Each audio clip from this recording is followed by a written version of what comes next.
कहते हैं किसी शहर का मिजाज अगर जानना हो तो उस शहर की चाय की दुकानों से उस शहर की राजनीति, उस शहर का मिजाज, उस शहर की आबो हवा को जाना जा सकता है।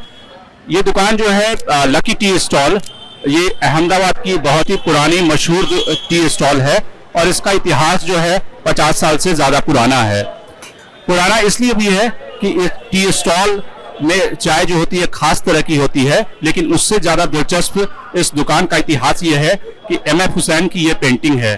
हुसैन साहब इस दुकान के मुरीद थे और हुसैन साहब इस दुकान में आया करते थे और यहाँ की चाय पिया करते थे और उन्होंने इनके जो मालिक थे उससे खुश होकर उनकी दोस्ती प्रगाढ़ थी, उन्होंने ये पेंटिंग गिफ्ट कर दी और कहते हैं इस पेंटिंग की कीमत 1.5 करोड़ से ज्यादा है, लेकिन उसके बाद भी इसके मालिकों ने इस पेंटिंग को नहीं बेचा।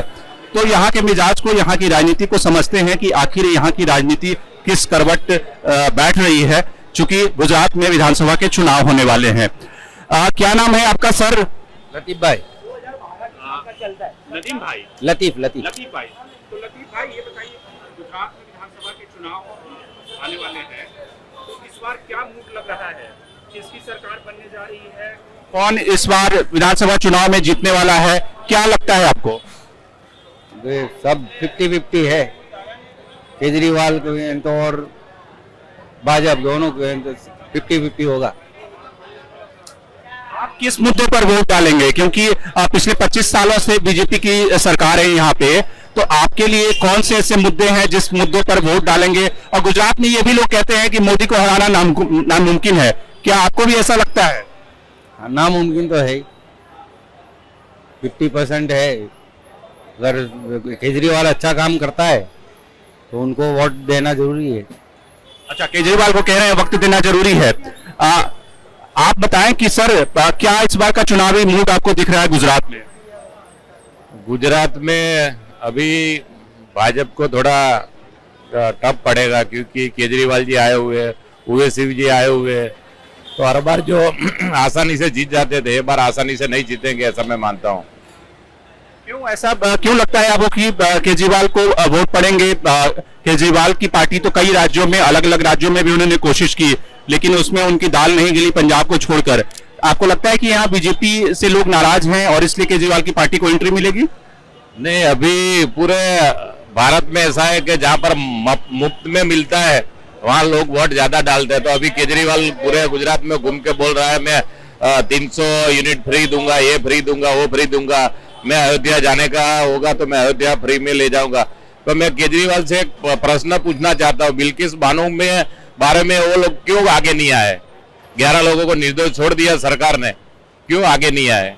लेकिन आप ये सवाल तो बीजेपी से भी पूछ सकते हैं कि जिन्होंने बिल्किस बानो के जो कन्विक्ट थे उनको रिलीज किया और वो सारे जो आरोपी या कन्विक्ट हैं उन सबके बारे में पाया गया कि 1000 दिन से ज्यादा वो जेल से बाहर घूमते रहे।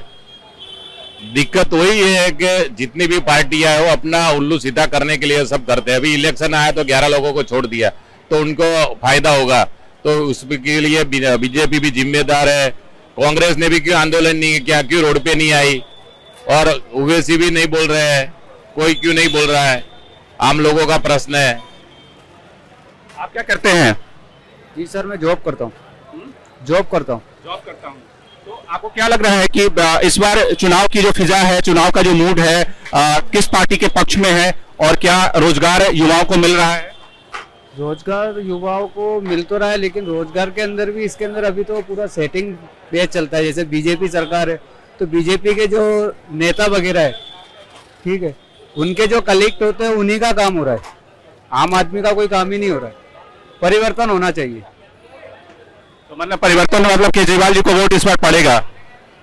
हाँ, केजरीवाल जी को वोट तो इस बार पड़ेगा कि पब्लिक नाराज है। कुछ काम ऐसे हुए हैं, इनका कहना है कि परिवर्तन होना चाहिए। और कुछ और हमारे साथ साथी हैं। क्या सर इस बार चुनाव का क्या मूड लग रहा है? झाड़ू का मूड लग रहा है। केजरीवाल साहब। हाँ, तो केजरीवाल साहब से आप लोग क्यों आकर्षित हैं? क्यों केजरीवाल साहब को आप लोग ट्राई करना चाहते हैं? केजरीवाल साहब के जो कमिटमेंट है, जो दिल्ली में उन्होंने काम किया, पंजाब में काम किया, उसके वजह से हम वही चाहते हैं कि गुजरात में भी वो ऐसा काम करे और जो यहाँ की पब्लिक है उनको बेनिफिट हो उसका। आप बताइए कि क्या इस बार चुनाव का मूड दिख रहा है आपको? चेंज है, कुछ भी चेंज, परिवर्तन आएगा ऐसा लग रहा है। परिवर्तन आएगा, आप भी परिवर्तन चाह रहे हैं? परिवर्तन आएगा, जहाँ की हवा चलेगी वहाँ पतंग चढ़ेगा। अच्छा, बस पतंग चढ़ेगा। ये तो पतंग उड़ा दिया इन्होंने केजरीवाल का। आप बताइए आप किसकी उड़ा रहे हैं? बस देखो कुछ चेंज आए तो अच्छी बेटर बात है। चल तो रहा है गवर्नमेंट का जो भी चल रहा है लेकिन महंगाई का मुद्दा बहुत बड़ा मुद्दा है, जो आम आदमी बहुत परेशान है इसमें। अब कुछ चाहता है आम आदमी कुछ चेंज आए, अब आगे क्या होता है वो तो आगे जाकर। लेकिन बहुत सारे लोग ये कहते हैं कि जब मोदी जी उतरते हैं और जब वो भाइयों बहनों कहते हैं तो गुजरात की जनता जो है वो अपना दिल दिमाग खो बैठती है। हो सकता है, ऐसा भी हो सकता है, क्योंकि यहाँ की जनता जो है ज्यादातर तो मेजोरिटी मोदी साहब के साथ ही है। अब आगे देखते हैं कभी कुछ चेंज आता है, क्योंकि वो केजरीवाल साहब ने भी बहुत वायदे किए हैं, जो अगर दिल्ली में जो इन्होंने फुलफिल किए अगर यहाँ कर देते हैं तो कुछ बेटर हो सकता है केजरीवाल साहब के। कई सारी जनता जो है यहाँ पे वो केजरीवाल के पक्ष में। हमारे साथ दो यंगस्टर हैं, इनसे पूछते हैं कि अरे ये तो भाग लिए। अरे भाई यंग लोगों, क्या है आप लोग को वोटिंग राइट मिल गया है तो इलेक्शन आने वाला है क्या? अच्छा 17 ईयर्स के हैं तो कुल मिला के आप बच गए हैं अभी। ओके, तो इस ऐतिहासिक चाय की दुकान में आपने देखा कि कई सारे लोग हैं जो इस बार परिवर्तन के पक्ष में हैं और वो चाहते हैं कि इस बार मौका दिया जाए। आप सर क्या आपको लग रहा है चुनाव का मूड क्या दिख रहा है? चुनाव में क्या वोट किसको डालने वाले हो? बीजेपी रॉक्स, एज ऑलवेज जो होता है वो दिखता है सर, जो होता है वो दिखता है। बीबी मोदी साहब को ही वोट पड़ेगा? BJP forever.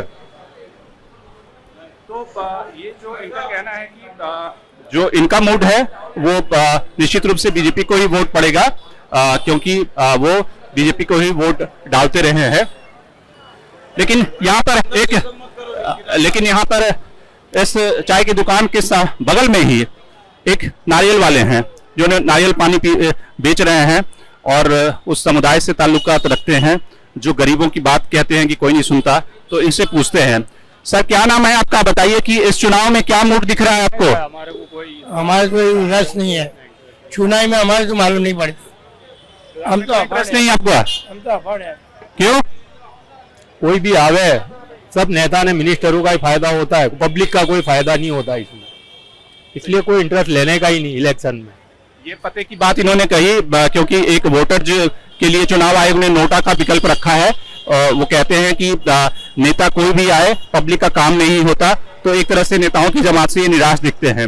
लेकिन इस चाय की दुकान के बारे में बताऊं कि यहाँ पर आप देख सकते हैं कि कब्र भी है, यानी कि कब्रगाह, जहां पर 2 कब्रें रखी हुई है। चूंकि ये चाय की दुकान कब्रगाह पे बनी हुई है और 50 से ज्यादा कब्र जो था उस पे ये चाय की दुकान बनी, और उसके बाद से इस अहमदाबाद की इस मशहूर चाय की दुकान पर राजनीति और यहाँ का मूड, यहाँ का जायजा आप ले सकते हैं।